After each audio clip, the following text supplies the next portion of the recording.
अस्सलामुअलैकुम नाजरीन, on news के साथ मैं हूं अनिला किरण। खबर शामिल करते हैं डस्का से, जहां Taiyab welfare and building bank की जानिब से ईद मिलन पार्टी का एहतमाम किया गया, जिसमें Taiyab welfare and building bank के अहदेदारान, मेंबरान व वकला और इसके अलावा डस्का सियासी व समाजी शख्सियात ने भरपूर शिरकत की। रिपोर्ट करते हैं reporter Adeem Ahmed, on news Daska. बिस्मिल्लाहिर्रहमानिर्रहीम जी, ये हम तैयब वेलफेयर ब्लड बैंक के तमाम दोस्त जो हैं आज ईद मिलन पार्टी की खुशी में जनाब सारे दोस्त जो है ना पार्टी कर रहे हैं। तो इधर वैसे पप्पियाँ जप्पियाँ जो है ना वो मना है, इसलिए वो नहीं हो रही।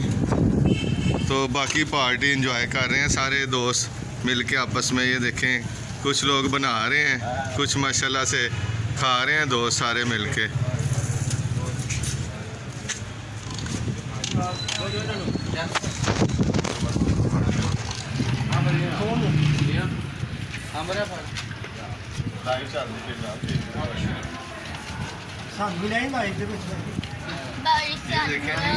ये शफाकत साहब है हमारे माशाल्लाह स्पेशलिस्ट हैं इस काम के, कुकिंग के।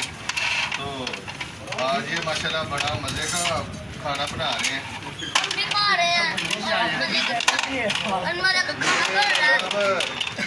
दुबई से आए हैं हमारे दोस्त आसिफ दुबई साहब हैं। हाँ जी हाँ जी। ये जनाब ऊँट की दुम के बाल लगवाए इन्होंने।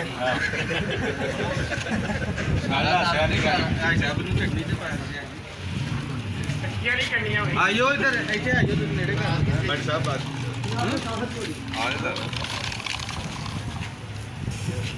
लाइक करें, कमेंट करें, शेयर करें और बेल आइकन को प्रेस करना मत भूलें। देखते रहिए ऑन न्यूज़।